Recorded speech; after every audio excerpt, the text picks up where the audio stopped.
So hello everyone. तो कैसे हैं आप लोग। तो मेरा नाम है करिश्मा एंड मैं पढ़ती हूँ एनआईटी इलाहाबाद में। तो आई होप आपका एग्जाम अच्छा गया होगा अप्रैल अटेम्प्ट वाला। एंड आई होप कि आप इस वीडियो को 18 अप्रैल के पहले देख रहे हो, क्योंकि आज हम बात करने वाले हैं आपके बिटसेट एग्जाम की, जो कि काफी इंपॉर्टेंट एग्जाम माना जाता है। एंड उस एग्जाम के थ्रू आपको काफी प्रेस्टिजियस कॉलेजेस मिलते हैं, जिसके प्लेसमेंट्स आईआईटीज और एनआईटीज को टक्कर देते हैं। एंड आई नो कि आपने कहीं ना कहीं सुना होगा कि बिटसेट बिटसेट। तो बिटसेट के जो कॉलेजेस होते हैं वो मोस्टली पिलानी, गोवा, हैदराबाद, और अगर हम इंटरनेशनल की बात करें तो दुबई में उसके कॉलेजेस होते हैं। एंड 80 या 70% बच्चे जितने भी होते हैं जो आईआईटी जेईई की प्रिपरेशन कर रहे होते हैं, वो कहीं ना कहीं अपने बी प्लान में बिटसेट को जरूर रखते हैं, क्योंकि इसके प्लेसमेंट्स काफी ज्यादा अच्छे होते हैं। कि मैंने बताया कि इसके प्लेसमेंट्स आईआईटी और एनआईटी को टक्कर देते हैं। यहाँ पर भी काफी अच्छी अच्छी companies like Google, Microsoft, Amazon, ऐसी कंपनीज यहाँ पर जाती है प्लेसमेंट्स के लिए। तो इफ यू आर समवन जिसको बिटसेट देना है एंड वो चाहता है कि मुझे फुल रिसोर्सेज मिले, पूरी स्ट्रेटेजी मिले कि मुझे कैसे एक महीने के अंदर अपना एग्जाम निकालना है, और हो सकता है आप पहले से तैयारी करें, तो अपनी तैयारी को थोड़ा शार्पन अप करने के लिए आप इस वीडियो को एंड तक जरूर देखना। तो the first question arrive in our mind कि क्या हमें बिटसेट देना चाहिए। तो यार देखो, जब भी हम आईआईटी जेईई की प्रिपरेशन करते हैं तो आईआईटी जेईई का पैटर्न कहीं ना कहीं थोड़ा सा गड़बड़ा जाता है, जैसे कि एनडीए ने इस साल आपके साथ किया। तो आपको एक बी प्लान के लिए बिटसेट का एग्जाम देना चाहिए। अगर आपको उसमें सिलेक्शन हो जाता है, जैसे कि कुछ बच्चे होते हैं जो आईआईटी जेईई में काफी अच्छा कर रहे होते हैं बट एग्जाम में वो उतना अच्छा परफॉर्म नहीं कर पाते, बट बिटसेट के एग्जाम में अगर आप अच्छा परफॉर्म करते हैं तो आपको एक अच्छा कॉलेज मिल जाता है जो कि आईआईटी को टक्कर देता है। एंड अब बात आती है उन लोगों की जो ड्रॉप लेना चाहते हैं या सेकंड ड्रॉप लेना चाहते हैं, क्या उनको बिटसेट देना चाहिए।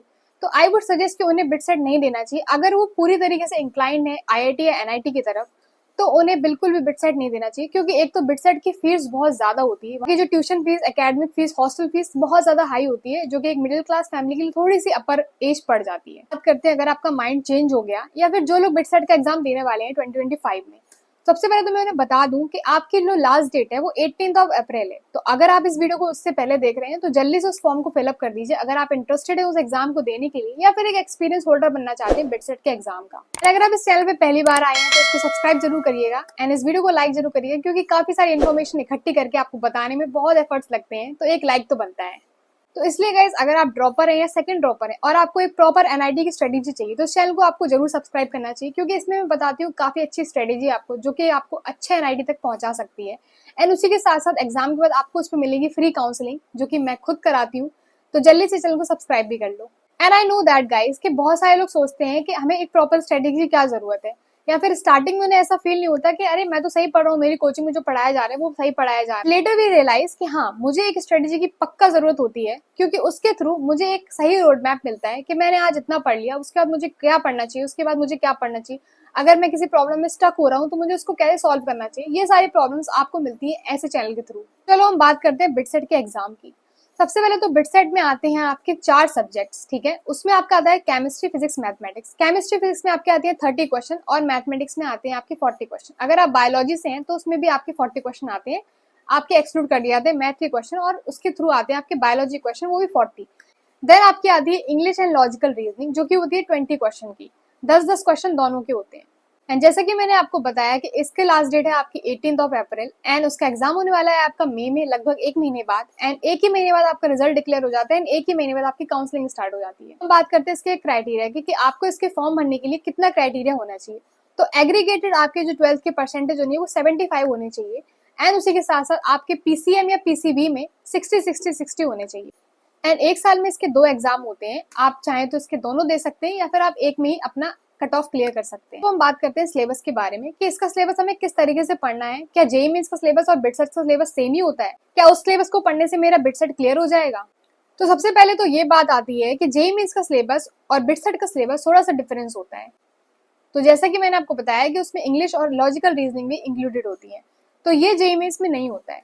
तो अब बात आती है कि हम पढ़ें कैसे। क्या हमें जेईई मेंस का बिल्कुल नहीं पढ़ना है और हम बिटसेट के लिए कहाँ से पढ़ें, क्योंकि बिटसेट अपने एग्जाम्स के क्वेश्चंस को कभी रिलीज नहीं करता है।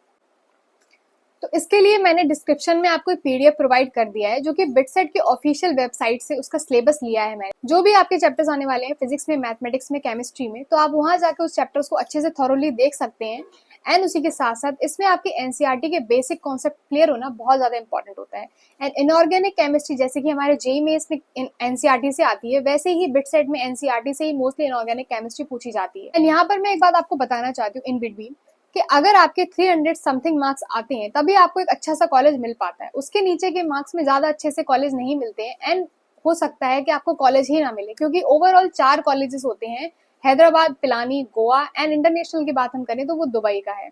तो इसीलिए इसका कट ऑफ बहुत ज़्यादा हाई जाता है and total number of question इसमें आते हैं 130। तो गाइज अगर आप लोग में से कोई डबल ड्रॉपर है या ड्रॉपर है एंड वो सोच रहा है कि अब मेरा क्या होगा, किसी प्राइवेट कॉलेज में एडमिशन लेना पड़ेगा, तो वहाँ पे भी आपकी काफ़ी ज़्यादा हाई फीस लगती ही है। तो अगर आप चाहते हैं तो आप बिटसेट के एग्जाम के लिए जा सकते हैं, क्योंकि अभी आपने जेईई मेंस का सिलेबस पढ़ा है एंड मैं आपको बताने वाली हूँ बहुत अच्छा रिसोर्स। बिटसेट के एग्जाम को क्लियर करने के लिए आपको बहुत सारे रिसोर्सेज की जरूरत पड़ती है, बट पीडब्ल्यू ने लॉन्च की है अपनी एक ऐसी बुक जिसमें आपके 500 सब्जेक्ट होते हैं, बहुत अच्छी तरीके से आप उसको पढ़ सकते हैं।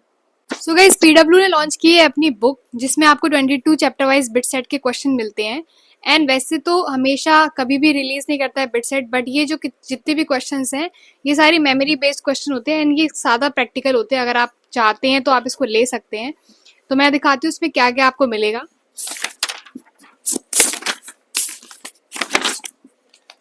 तो यहाँ पर आपको फिजिक्स के लिए 11th और 12th की यहाँ पर मिल जाती है, एज वेल एज केमिस्ट्री के लिए भी एंड मैथमेटिक्स के लिए भी, एंड उसी के साथ साथ आपकी यहाँ पे इंग्लिश आती है एंड लॉजिकल रीजनिंग्स भी आती है। तो हम स्टार्ट करते हैं आपकी फिजिक्स से। तो मैं बता दूँ फिजिक्स के लिए सबसे पहले तो जैसे हमारा यूनिट एंड मेजरमेंट्स यहाँ पे एक चैप्टर आ जाता है 11th क्लास का। तो अगर आपको इसमें से कोई भी क्वेश्चन नहीं आता है तो इसके जस्ट पीछे आपको इसके सारे सॉल्यूशंस मिल जाते हैं विद एक्सप्लेनेशन एंड काफ़ी अच्छी एक्सप्लेनेशन है।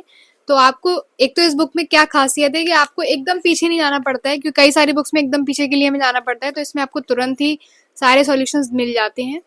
तो अगर आप इस बुक को अच्छे से पढ़ लेते हैं 1 महीने लगातार तो होपफुली आपका बिट सेट जो है क्लियर हो जाता है काफ़ी अच्छे तरीके से। एंड मैं आपको एक बात बताना भूल गई थी वहां पर, अगर आप बिट सेट के 130 में से 130 क्वेश्चन जब पूरे सॉल्व कर लेते हैं देन आपको आती है आपकी बारी 12 बोनस क्वेश्चन की। तो उसको मिलाकर भी आपका पूरा पेपर 390 मार्क्स का बनता है, तो वो आपके लिए थोड़ा बेनिफिशियल रहता है। तो इस बुक को जल्दी से आप खरीद सकते हैं अगर आप सीरियस हैं बिट सेट के लिए, एंड काफ़ी अच्छी बुक है, मुझे तो पर्सनली काफ़ी अच्छी लगी। मेरे टाइम आती है तो मैं पक्का लेती इसको, तो आप ले सकते हैं। तो गाइज आज के लिए इतना ही। अगर आपको वीडियो में इन्फॉर्मेशन लगी हो तो इसको लाइक जरूर कर देना एंड आपके लिए कमेंट सेक्शन हमेशा ओपन है, आप जाकर उसमें अपने डाउट्स भी पूछ सकते हैं, मैं उसके क्वेश्चंस के आंसर देने के लिए हमेशा रेडी रहती हूँ। एंड उसी के साथ साथ अगर आप नेक्स्ट ईयर भी अटेम्प्ट देना चाहते हैं एनआईटीज के लिए तो आप इस चैनल को सब्सक्राइब करना बिल्कुल नहीं भूलिएगा। तो guys all the very best अगर आपका एग्जाम है अभी, एंड बिटसेट के लिए भी ऑल द वेरी बेस्ट। तो मिलते हैं नेक्स्ट वीडियो में, बाय बाय दोस्तों। Head over heels for that someone.